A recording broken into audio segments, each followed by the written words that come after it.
আমাদের চারপাশে আমরা যে সমস্ত বস্তু দেখি তাদের মধ্যে কিছু বস্তু চারপাশের অন্যান্য বস্তুর তুলনায় সময়ের সাথে স্থির থাকে। এরা স্থির বস্তু, আর এদের অবস্থাকে স্থিতি বলে, যেমন গাছ, বাড়িঘর। আবার কোনো কোনো বস্তু চারপাশের অন্যান্য বস্তুর তুলনায় সময়ের সাথে সাথে স্থান পরিবর্তন করে। এরা সচল বস্তু, এদের অবস্থাকে গতি বলে। যেমন গাড়ি চলছে, মানুষ হাঁটছে, বল গড়াচ্ছে। গতির প্রকারভেদ। আমাদের চারপাশে আমরা নানা রকম গতি দেখতে পাই। নিচের ক্লিপগুলো লক্ষ্য করো।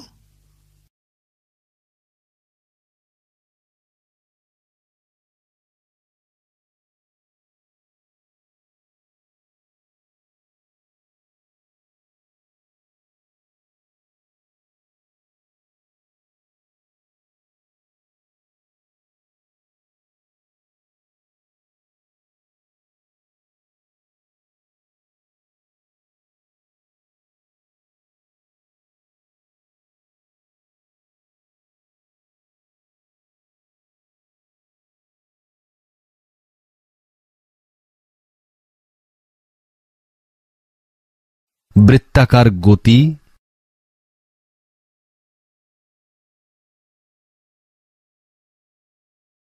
সরল রৈখিক গতি,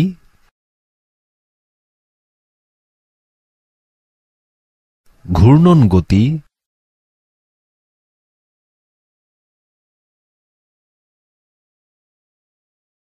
সরল দোল গতি,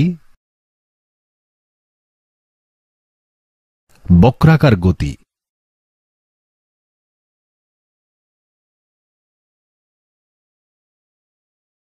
দূরত্ব বলতে কি বোঝায় জানো? দূরত্ব হলো গতিশীল বস্তু যতটা পথ যায়। তার মানে ওই বস্তুর প্রথম অবস্থান ও শেষের অবস্থানের মাঝখানের পথটুকুই দূরত্ব। যেমন একজন শুরু করলো এ জায়গা থেকে, বি এবং সি অবস্থান হয়ে শেষ করলো ডি তে। অতএব দূরত্ব হলো এ থেকে বি, বি থেকে সি ও সি থেকে ডি, এই সমস্ত পথটুকুর যোগফল। কিন্তু এ থেকে সরাসরি ডি পর্যন্ত যদি একটা সরল রেখা টানা হয়, তাহলে এ ডি হবে বস্তুর সরণ। দূরত্ব যতই হোক, কোনো বস্তুর প্রাথমিক ও শেষ অবস্থান মিশে গেলে তার সরণ হয় শূন্য। সরণ ও দূরত্বের একক হল সিজিএস পদ্ধতিতে সেন্টিমিটার আর এমকেএস পদ্ধতিতে মিটার।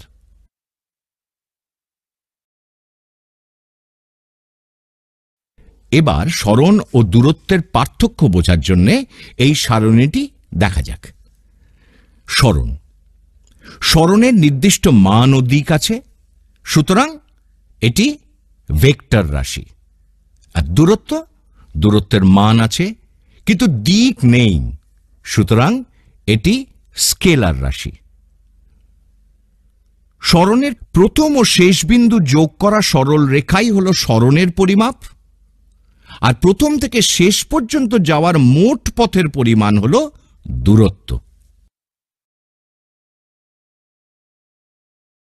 গতির সমীকরণের লেখচিত্র। এবার আমরা বেগের কয়েকটি সমীকরণ নিয়ে আলোচনা শুরু করব ও লেখচিত্রের মাধ্যমে প্রকাশ করব।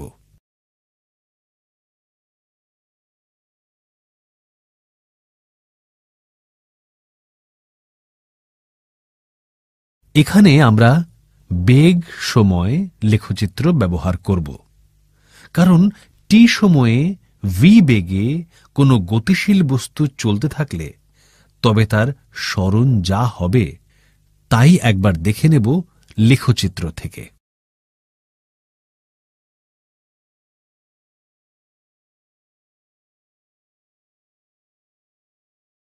v is equal to u plus at। এই সমীকরণটিকে লক্ষ্য করো। সমীকরণটিতে প্রাথমিক বেগ ইউকে দেখতে পাচ্ছ তোমরা, অর্থাৎ গতিশীল বস্তুটি শুরুর দিকে কিছুটা বেগপ্রাপ্ত হয়েছিল। s equal to ut plus 1/2 at square. এই সমীকরণটিতে একটি কণার বেগ, সময়, লেখচিত্র BC কে চিত্রে দেখানো হয়েছে। কণাটির প্রাথমিক বেগ u। কণাটি সমতরণ, এতে গতিশীল। t সময় পরে কণাটির বেগ হয় v equal to u plus at। OB equal to u, সময় on equal to t। t সময় পরে বেগ v equal to cn equal to u plus at। t সময়ে কণাটির সরণ equal to OBCN ট্রাপিজিয়ামের ক্ষেত্রফলের সমান। সরণ s equal to 1/2 OB plus NC into ON। s equal to ut plus 1/2 at square. সুতরাং লেখচিত্র থেকে s equal to ut plus 1/2 at square সমীকরণটি প্রতিষ্ঠিত হল। v square is equal to ut square plus 2as। এই সমীকরণটিতে একটি কণার বেগ, সময়, লেখচিত্র BC কে চিত্রে দেখানো হয়েছে।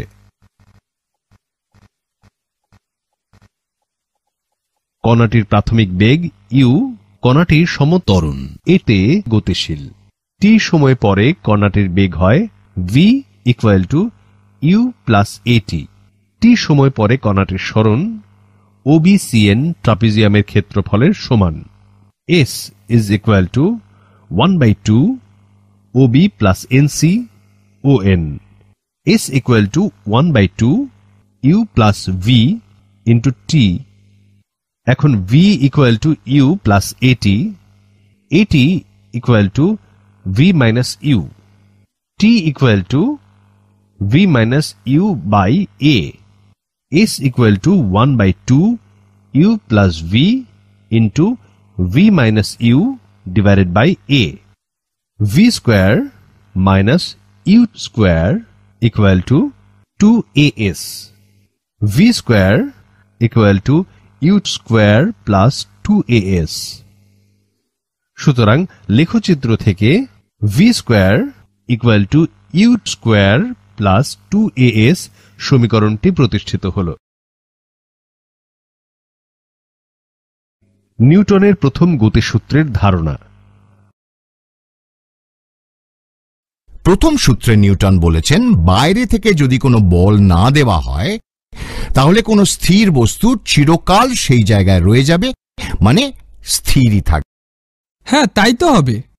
একটা পাথরকে যদি ঠেলা না দেওয়া হয় সে তো কোনোদিনই নড়বে না। আবার এর উল্টোটাও তো ঘটে। মানে পাথরটা যদি ঠেলা মেরে গড়িয়ে দেওয়া যায় তাহলে ওটা গড়াতেই থাকবে, যতক্ষণ না আবার বল প্রয়োগ করে তাকে থামানো হচ্ছে। কিন্তু এরকম হওয়ার কারণটা কি? কারণ হলো জাড্য বা ইনার্শিয়া। এই ধর্মই স্থির বস্তুকে স্থির রাখে আর গতিশীল বস্তুকে গতিশীল রাখে। প্রথম ক্ষেত্রে এটি স্থিতিজাড্য আর দ্বিতীয় ক্ষেত্রে গতিজাড্য।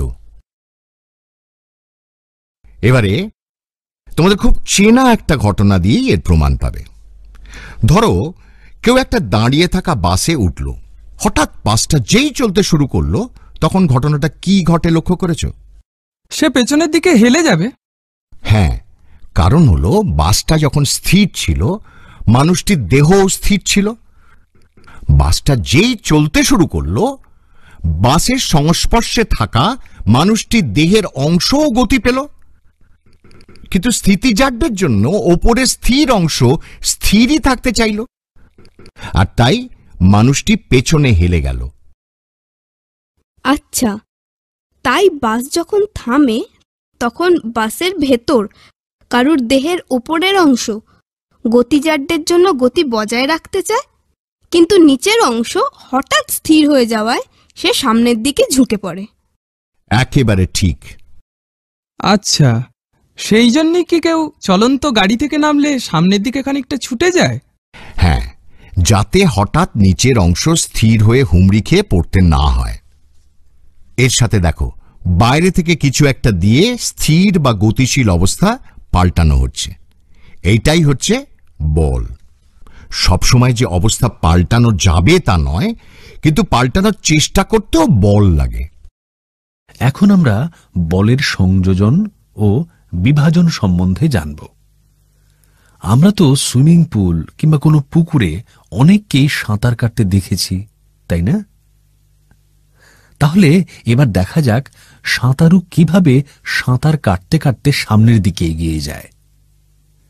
সাঁতারুর হ্যান্ড স্ট্রোক থাকে জলে নিচের দিকে, আর পুকুর বা পুলের জলের স্রোত থাকে উপরের দিকে। দুটি ভিন্ন বল দুটি ভিন্ন অভিমুখে কাজ করা সত্ত্বেও এই দুটি বলের লব্ধ বল বা রেজাল্টেন্ট ফোর্স সাঁতারুকে সামনের দিকে এগিয়ে নিয়ে যায়। তাহলে এবার দেখা যাক কোনো ভারী বস্তুকে ঠেলা সহজ না টানা। যখন আমরা কোনো বস্তুকে ঠেলে নিয়ে যাই, তখন প্রযুক্ত বল কোনাকুনিভাবে নিচের দিকে ক্রিয়া করে। এর ফলে তৈরি হল বলটির আনুভূমিক এবং উল্লম্ব উপাংশ।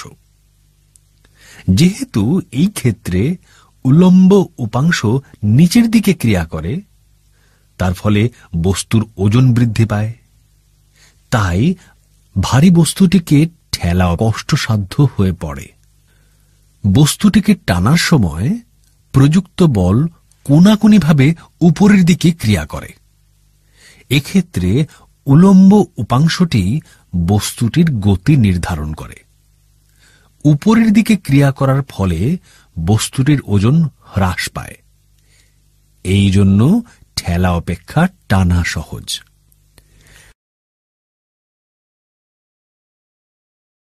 নিউটনের দ্বিতীয় গতিসূত্র। নিউটনের দ্বিতীয় গতিসূত্র অনুসারে কোনো বস্তুর ভরবেগের পরিবর্তনের হার ওই বস্তুর উপর প্রযুক্ত অপ্রতিমিত বলের সমানুপাতিক এবং প্রযুক্ত অপ্রতিমিত বল যেদিকে প্রযুক্ত হয়, বস্তুর ভরবেগের পরিবর্তনও সেই দিকে ঘটে। ধরা যাক এম ভরের কোনো বস্তু ইউ বেগে যাচ্ছে। এই সময় বস্তুর ভরবেগ হল এম ইউ। এর ওপর এফ মানের অপ্রতিমিত বল টি সময় ধরে কাজ করল। এর ফলে বস্তুর বেগ বৃদ্ধি পেয়ে হল ভি এবং ভরবেগ হল এম ভি। অন্তিম ভরবেগ is equal to M V. প্রাথমিক ভরবেগ is equal to M U. সুতরাং ভরবেগের পরিবর্তন is equal to M V minus M U. সুতরাং টি সময়ে ভরবেগের পরিবর্তন M V minus M U. সুতরাং একক সময়ে ভরবেগের পরিবর্তন অর্থাৎ ভরবেগের পরিবর্তনের হার is equal to M V minus M U divided by T. নিউটনের দ্বিতীয় সূত্র অনুযায়ী বস্তুর ওপর প্রযুক্ত অপ্রতিমিত বল এফ বস্তুর ভরবেগের পরিবর্তনের হার অর্থাৎ M V minus M U divided by T এর সমানুপাতিক। অর্থাৎ বলের মান বাড়ালে ভরবেগ বাড়বে, বলের মান কমালে ভরবেগ কমবে। এক্ষেত্রে বল বলতে বস্তুর উপর প্রযুক্ত অপ্রতিমিত বলকেই বোঝায়। সুতরাং এফ সমানুপাতিক M into V minus U by T, যেখানে A is equal to V minus U by T is equal to বস্তুর ত্বরণ, বা এফ সমানুপাতিক এম ইন্টু এ, বা F is equal to K into M into A, যেখানে K is equal two সমানুপাতিক ধ্রুবক। এখন যদি মনে করি একক ভরের কোনো বস্তুর উপর যে বল প্রয়োগ করলে একক ত্বরণ সৃষ্টি হয় তাকে একক বল বলে। তবে m is equal to 1, a is equal to 1 হলে f is equal to 1 হয়। অর্থাৎ 1 নম্বর সমীকরণ থেকে পাই 1 is equal to k into 1 into 1 বা k is equal to 1। সুতরাং 1 নম্বর সমীকরণে k এর মান বসিয়ে পাই f is equal to m into a। এটি হল স্থির ভর বিশিষ্ট বস্তুর ক্ষেত্রে নিউটনের দ্বিতীয় সূত্রের গাণিতিক রূপ, অর্থাৎ বল is equal to ভর ইন্টু ত্বরণ। এই সমীকরণের সাহায্যে বলের পরিমাপ করা যায়। এই সূত্র থেকে আমরা বলতে পারি নির্দিষ্ট ভরের বস্তুর ক্ষেত্রে বস্তুর ত্বরণ বস্তুর উপর প্রযুক্ত অপ্রতিমিত বলের সমানুপাতিক। আবার নির্দিষ্ট ত্বরণযুক্ত বস্তুসমূহের ক্ষেত্রে বস্তুগুলির উপর প্রযুক্ত অপ্রতিমিত বল বস্তুগুলির নিজস্ব ভরের সমানুপাতিক। বলের একক দুই প্রকার, পরম একক ও অভিকর্ষীয় একক। বলের পরম একক বা অ্যাবসলিউট ইউনিট। এসআই পদ্ধতিতে বলের পরম একক নিউটন। 1 কিলোগ্রাম ভরের কোনো বস্তুর ওপর যে পরিমাণ বল প্রয়োগ করলে বস্তুতে 1 মিটার পার সেকেন্ড স্কোয়ার ত্বরণ সৃষ্টি হয় সেই পরিমাণ বলকে 1 নিউটন বলে। সিজিএস পদ্ধতিতে বলের পরম একক ডাইন। 1 গ্রাম ভরের কোনো বস্তুর ওপর যে পরিমাণ বল প্রয়োগ করলে বস্তুতে 1 সেন্টিমিটার পার সেকেন্ড স্কোয়ার ত্বরণ সৃষ্টি হয় সেই পরিমাণ বলকে 1 ডাইন বলে। বলের অভিকর্ষীয় একক বা গ্র্যাভিটেশনাল ইউনিট। এসআই পদ্ধতিতে বলের অভিকর্ষীয় একক কিলোগ্রাম ভার। সিজিএস পদ্ধতিতে বলের অভিকর্ষীয় একক গ্রাম ভার।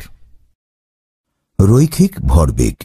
ভর ও বেগের সমন্বয়ে কোনো গতিশীল বস্তুতে যে গতীয় ধর্মের সৃষ্টি হয় তাকে ওই বস্তুর রৈখিক ভরবেগ বলে। বস্তুর ভরবেগ p is equal to বস্তুর ভর m ইন্টু বস্তুর বেগ v বা p is equal to mv। ভরবেগের একক। এসআই পদ্ধতিতে ভরবেগের একক কিলোগ্রাম মিটার প্রতি সেকেন্ড, আর সিজিএস পদ্ধতিতে ভরবেগের একক গ্রাম সেন্টিমিটার প্রতি সেকেন্ড। পরিবর্তনশীল ভরের ক্ষেত্রে নিউটনের দ্বিতীয় গতিসূত্র। পরিবর্তনশীল ভরের ক্ষেত্রে বস্তুর ভরবেগের থেকে বস্তুর উপর প্রযুক্ত বলের ও বস্তুর গতির পরিমাপ করা যায়। একটি গতিশীল রকেটের থেকে ক্রমাগত জ্বালানির দহনের ফলে গ্যাস তীব্র বেগে নির্গত হয় ও রকেটের ভর পরিবর্তিত হতে থাকে। ভরবেগও পরিবর্তিত হয়। রকেটের উপর ক্রিয়াশীল বল রকেটের ভরবেগের পরিবর্তনের হারের সমান হয়। এই বল রকেটের গতির অভিমুখে ক্রিয়া করে।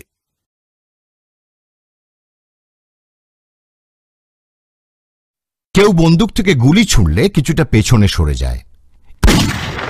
এই ঘটনা থেকেই আমরা নিউটনের তৃতীয় সূত্রকে খুঁজে নেব। এক্ষেত্রে বন্দুক থেকে গুলি ছোঁড়ার সময় নলের মধ্যে গুলির ওপর একটা বল কাজ করে, ফলে গুলি প্রচণ্ড বেগে সামনের দিকে ছুটে যায়।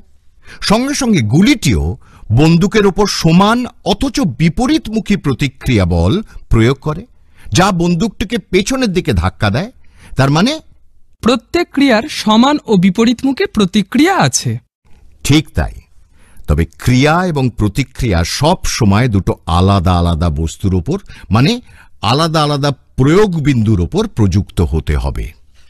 তাই তো, না হলে একই জায়গায় যদি দুটো সমান আর বিপরীতমুখী বল কাজ করে তাহলে তো কোনো পরিবর্তনই হবে না।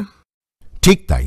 দেখো না, টেবিলে রাখা বইটার ওপর তুমি হাত দিয়ে চাপ দিচ্ছ, অথচ কিছুই ঘটছে না, কারণ হাত যে বিন্দুতে বল প্রয়োগ করছে, বইও সেই বিন্দুতেই সমান আর বিপরীতমুখী প্রতিক্রিয়া বল দিচ্ছে। তাই পুরো ব্যাপারটাই একটা সাম্য অবস্থার মধ্যে রয়ে গেছে। জানো তো, রকেট বা জেট বিমানের কার্যনীতিও কিন্তু নিউটনের এই তৃতীয় সূত্রটির উপর নির্ভর করে আছে। রৈখিক ভরবেগ। ভর ও বেগের গুণফলকেই আমরা ভরবেগ বলে জানি। আমরা নিউটনের দ্বিতীয় গতিসূত্র থেকে ভরবেগের ধারণা পাই। ভরবেগ পি, ভর এম ইন্টু বেগ ভি। বস্তুর ভর পরিবর্তনশীল হলে নিউটনের দ্বিতীয় গতিসূত্রটিকে F is equal to M A এই রূপে প্রকাশ করা যায় না।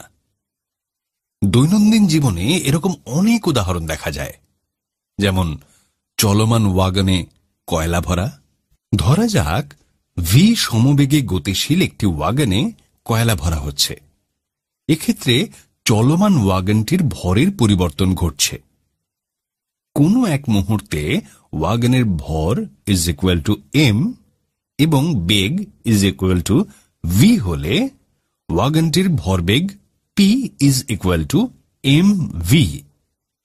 ওয়াগনটির ভর পরিবর্তিত হওয়ার ফলে ওয়াগনের ভরবেগের পরিবর্তন ডেল্টা পি হলে ওয়াগনটিকে ভি বেগে গতিশীল রাখতে প্রয়োজনীয় বল অর্থাৎ F is equal to delta P by delta T, that is equal to delta M by delta T into V.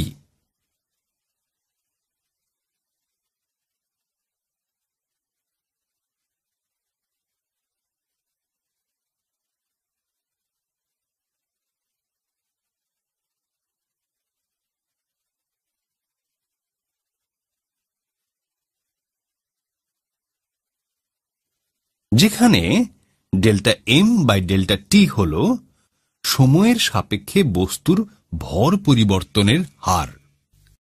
অপর একটি উদাহরণের সাহায্যে ভরবেগের বিষয়টি ভালোভাবে বুঝে নেওয়া যাক। একটি ভরা ট্রাক ও খালি ট্রাক রাস্তা দিয়ে 30 কিলোমিটার প্রতি ঘন্টা বেগে চলছে। আমরা জেনেছি ভরবেগ ইজ ইকুয়াল টু ভর ইন্টু বেগ। তাহলে আমরা বলতে পারি একই বেগে চললেও ভরা ট্রাকের ভর খালি ট্রাকের ভরের চেয়ে বেশি হওয়ায় ভরা ট্রাকের ভরবেগ খালি ট্রাকের ভরবেগের চেয়ে বেশি। এবার জেনে নেব ভরবেগ সংক্রান্ত আরেকটি গুরুত্বপূর্ণ তথ্য, যাকে রৈখিক ভরবেগের সংরক্ষণ সূত্র বলা হয়। সূত্র অনুযায়ী দুই বা ততোধিক বস্তুর মধ্যে ক্রিয়া ও প্রতিক্রিয়া ছাড়া অন্য কোনো বল প্রযুক্ত না হলে বস্তুগুলির মোট রৈখিক ভরবেগ সর্বদা স্থির থাকে। যে কোনো দুটি বস্তুর সংঘাতের আগে ও পরে বস্তু দুটির সংযোগ রেখা বরাবর মোট প্রাথমিক ভরবেগ ইজ ইকুয়াল টু মোট অন্তিম ভরবেগ। রৈখিক ভরবেগের সংরক্ষণ সূত্রের গাণিতিক রূপ। ধরা যাক দুটি বস্তু এ এবং বি, যাদের ভর যথাক্রমে m1 এবং m2, বেগ যথাক্রমে u1 এবং u2, এবং এ ও বি বস্তু দুটি একটি সরল রেখা বরাবর গতিশীল। বস্তু দুটির ওপর বাইরে থেকে কোনো বল ক্রিয়া করছে না। ধরা যাক u1 is greater than u2। সুতরাং এক্ষেত্রে বস্তু দুটির মধ্যে সংঘাত হবে। ধরা যাক এ এবং বি এর সংঘাতের মুহূর্তে এ দ্বারা বি এর ওপর এফ এ বি বল এবং বি দ্বারা এর ওপর এফ বি এ বল প্রযুক্ত হয়, এবং সংঘাতের পরে এ ও বি এর বেগ হয় যথাক্রমে v1 এবং v2।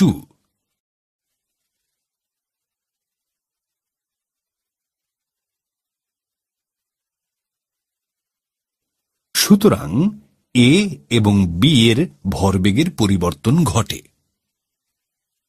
m1 u1 plus m2 u2 is equal to m1 v1 plus m2 v2. সুতরাং সংঘাতের পূর্বে মোট রৈখিক ভরবেগ is equal to সংঘাতের পরে মোট রৈখিক ভরবেগ। এই সূত্রের ধারণা আমরা পাই বন্দুক থেকে গুলি ছোঁড়ার মুহূর্তে কিংবা হোসপাইপ থেকে জল ছোঁড়ার মুহূর্তে। বন্দুক থেকে গুলি করার আগে বন্দুক ও বুলেট উভয়ই স্থির অবস্থায় থাকে। সুতরাং বন্দুক ও বুলেটের মোট প্রাথমিক রৈখিক ভরবেগের মান 0। ধরা যাক বন্দুকের ভর is equal to capital M, বুলেটের ভর স্মল এম। বন্দুকের বেগ ইজ ইকুয়াল টু ভি, বুলেটের বেগ ইজ ইকুয়াল টু ইউ। সুতরাং বন্দুকের ভরবেগ is equal to capital M V. সুতরাং বুলেটের ভরবেগ is equal to M U. সুতরাং বন্দুক ও বুলেটের মোট অন্তিম ভরবেগ is equal to capital M V plus M U. এক্ষেত্রে বাইরে থেকে কোনো বল ক্রিয়া করছে না।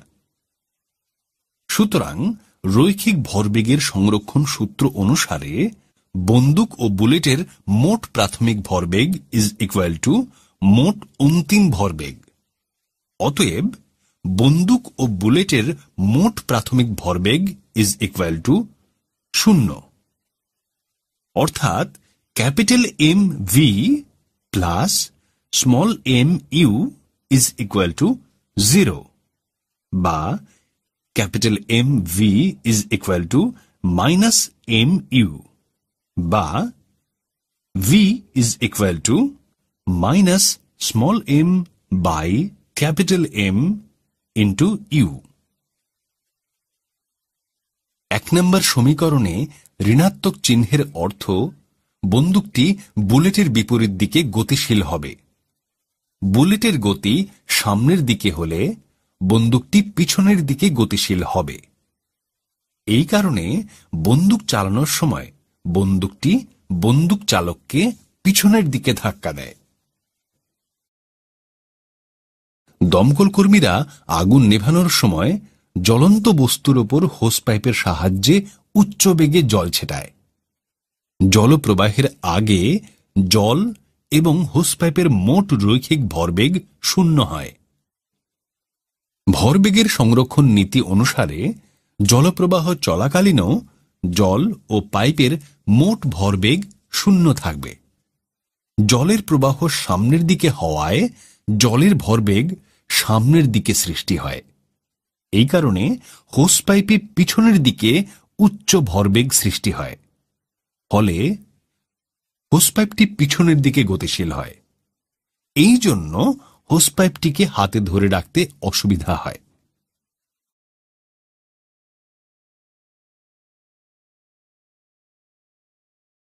বল ও গতির কিছু বাস্তব চিত্র আমরা দেখে নিই।